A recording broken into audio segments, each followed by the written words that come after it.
ধরো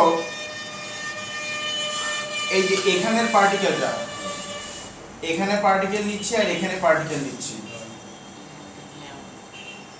সবগুলোর ডিসপ্লেসমেন্ট উপরের দিকে and same displacement, but look at wave carving.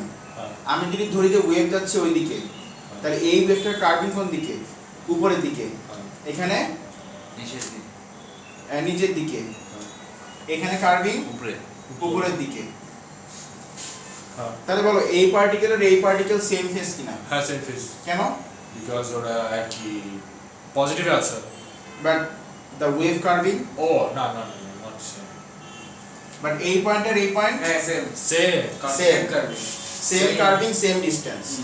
তাহলে এই পয়েন্ট থেকে এই পয়েন্টের যে ডিসটেন্স তাকে আমরা বলবো ওয়েভ লেন্থ।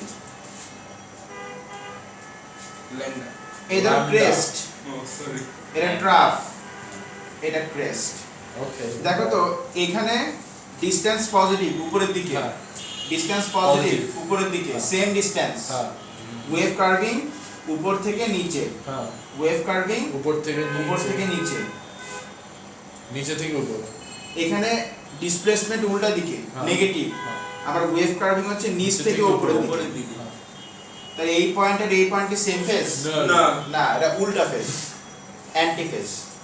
এই পয়েন্ট আর এই পয়েন্ট,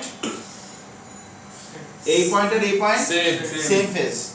তাহলে এই পয়েন্ট আর এই পয়েন্টের মধ্যে যে ডিসটেন্স, ওয়েভ ফ্রন্ট না distance lambda, wave front, wave length, wave front. শোনো, ওয়েভ ফ্রন্ট আর ওয়েভ ফর্ম হচ্ছে লাইনগুলো, যে লাইনগুলো আমরা ড্র করছি। ঠিক আছে কিনা? এই প্যাচ লেগে গেছে।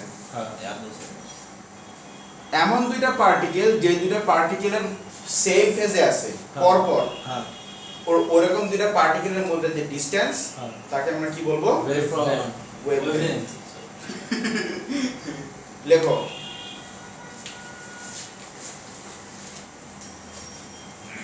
সবগুলোর meaning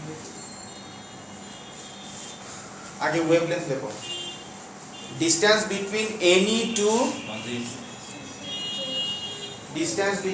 any two consecutive particles. Distance between any two consecutive particles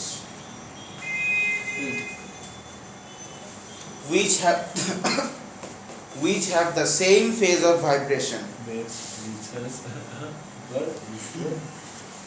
Which have the same phase of vibration.